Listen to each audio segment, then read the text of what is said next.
Des clés pour grandir. Une émission pour les parents d'adolescents proposée par Nathalie Cardon.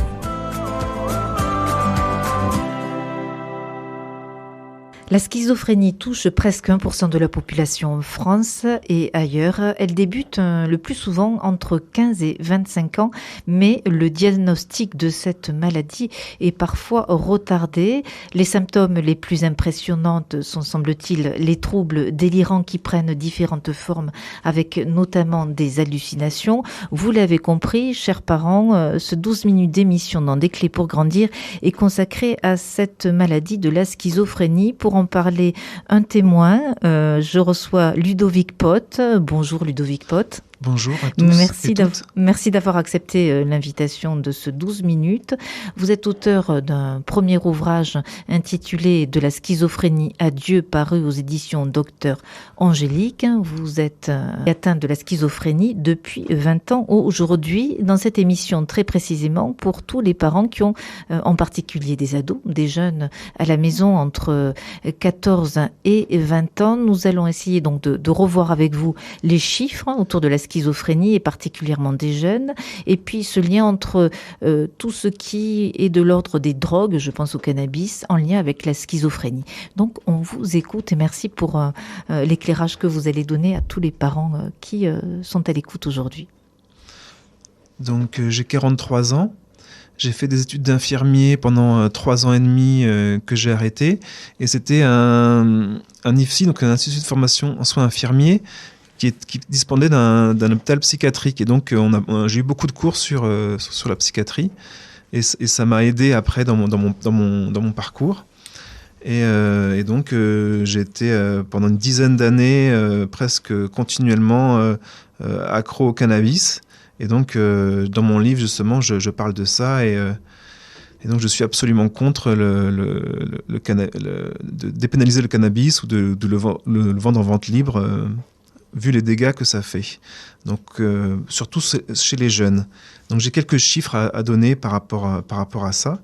C'est des chiffres de 2014. Je n'ai pas réussi à trouver des choses aussi précises que cette date-là, où ils disent en fait que l'âge moyen de la première expérimentation est de 15 ans et 3 mois, et qu'à 17 ans, 48% des jeunes garçons et filles ont déjà fumé du cannabis. Pour donner un ordre d'idée, 68% ont déjà fumé du tabac à cet âge-là, et 89% ont touché à l'alcool. Donc jusqu'à 25 ans, le cerveau est en phase de maturation, ce qui rend les jeunes plus vulnérables aux effets des substances psychoactives.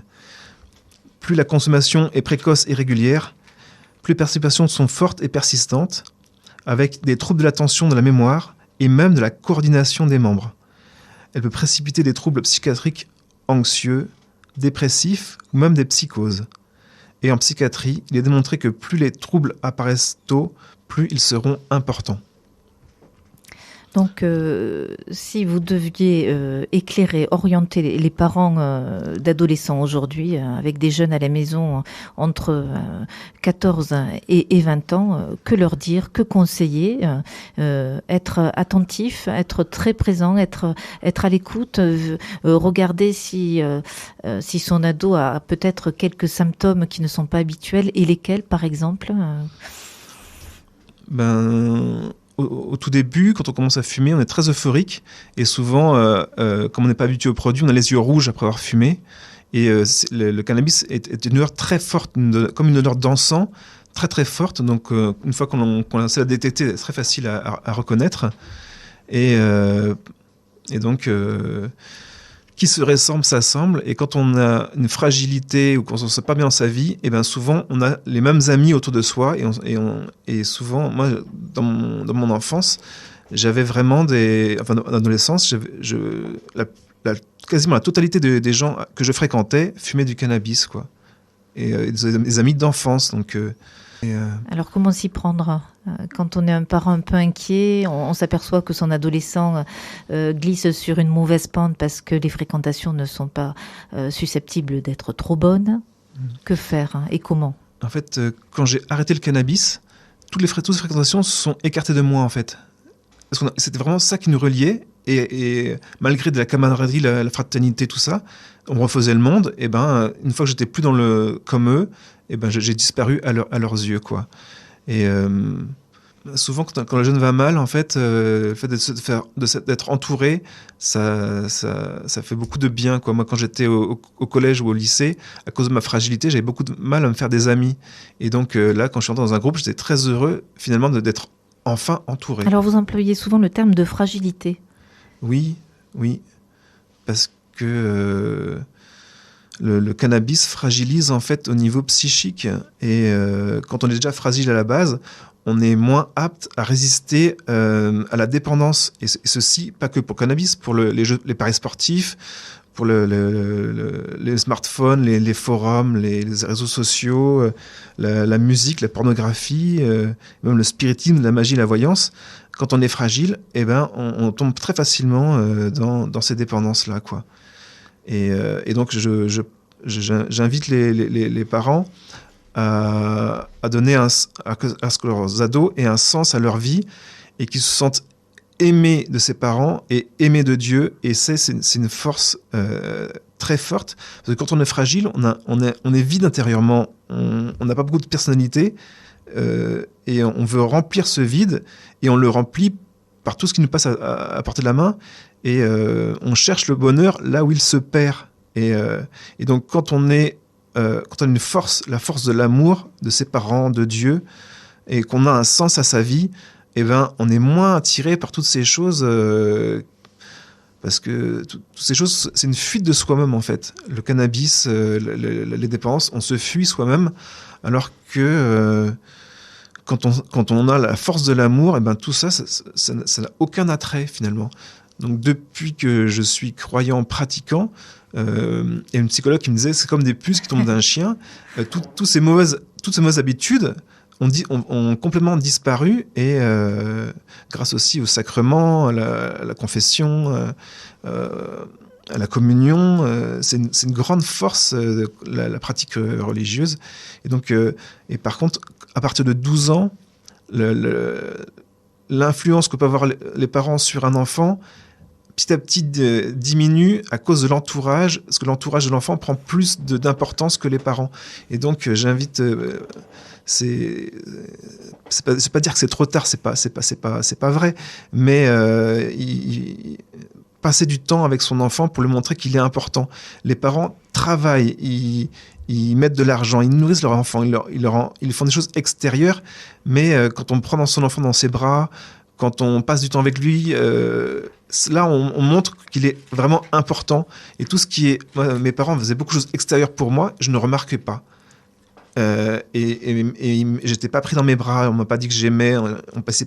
Le temps qu'ils passaient avec moi, c'était surtout pour me booster pour les études.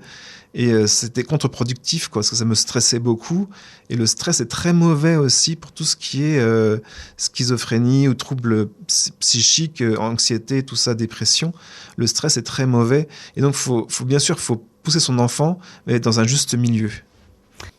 C'est quoi la recette miracle ? Alors, il y a réussir sa vie ou réussir dans la vie. Il y a une différence entre les deux. Et donc, les parents doivent faire sentir à leur enfant que même si ils sont dans l'insuccès, s'ils ratent quelque chose, ils seront quand même aimés de leurs parents. Parce que parfois, on peut avoir le sentiment que si je réussis pas, eh ben, mes parents vont plus m'aimer parce que c'est trop important pour eux, la réussite sociale. Et donc, il faut vraiment avoir un amour comme le Christ, inconditionnel, et donc dire que c'est important de travailler, bien sûr, et comme ça on peut réussir ses rêves. Il faut avoir des rêves de sa vie, il faut faire pousser les rêves de l'adolescent, mais l'enfant est plus important pour eux que la réussite sociale. Oui, j'ai entendu dans une émission, c'était une psychologue qui parlait, elle disait que les adolescents sont naturellement dépressifs parce qu'ils quittent l'enfance, ils ne sont pas encore adultes, ils ont des difficultés à se positionner, et donc si ils ont cette force de l'amour, eh ben, ils pourront pousser d'une meilleure façon. Quels sont les premiers symptômes, même si on peut entendre qu'il est difficile de repérer les symptômes de la schizophrénie, quels sont, selon vous, et puis votre votre expérience de 20 ans de maladie, Ludovic Pott, les signes qui pourraient alerter, là, aujourd'hui, maintenant, des parents qui ont des ados et de jeunes adultes encore à la maison et se questionnent peut-être sur cette maladie que nous nommons aujourd'hui la schizophrénie. Il y a déjà un repli sur soi, puisque souvent il y a des hallucinations, et donc on se replie sur soi, sur ce qu'on entend.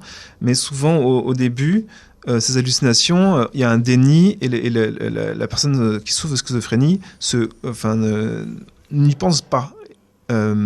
Souvent c'est le soir avant de s'endormir ou le matin au réveil au début que ça survient, et après ça prend plus d'ampleur.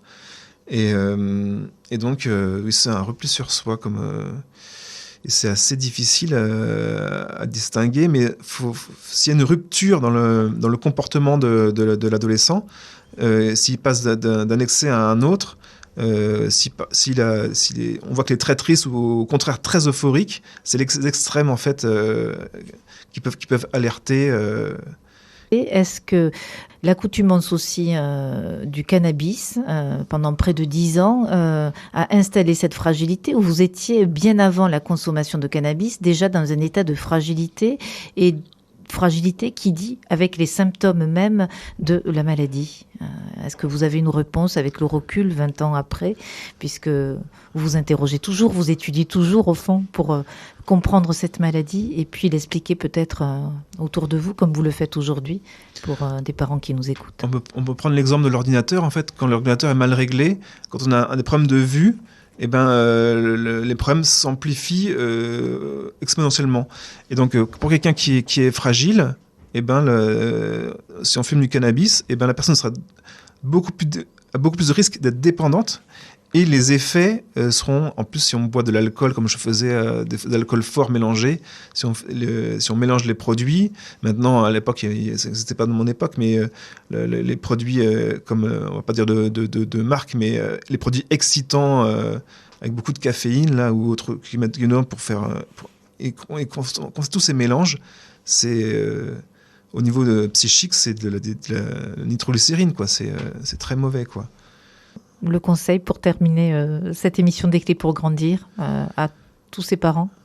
C'est passer du temps avec son adolescent pour lui montrer qu'il est important. Et donc, c'est bien d'avoir des choses extérieures comme épargner pour les études, pour le donner à manger, l'envoyer en voyage et tout ça, mais parler avec lui, et c'est très important. Au fond, beaucoup d'amour, qu'il se sent aimé par ses parents. Et oui, parce que si on a un sens à sa vie, et quand on se sait aimer, toutes ces choses perdent de leur force, toutes ces dépendances que j'ai citées perdent leur force et de leur attrait. Alors moi, je trouve que pour les parents, je vais conseiller la lecture de votre livre Témoignages, qui nous montre bien aussi ce parcours que vous avez eu, et puis cette rencontre aussi avec Dieu. Ce livre s'intitule De la schizophrénie à Dieu. Il est paru il y a très récemment, il y a quelques mois tout juste, aux éditions Docteur Angélique. Ludovic Pott, merci de cette intervention. Et puis, on vous souhaite donc de belles interventions, certainement peut-être auprès de parents, auprès de jeunes, et peut-être une prochaine écriture avec un nouvel ouvrage. Si Dieu veut. Si Dieu veut. Merci. Au revoir. Au revoir.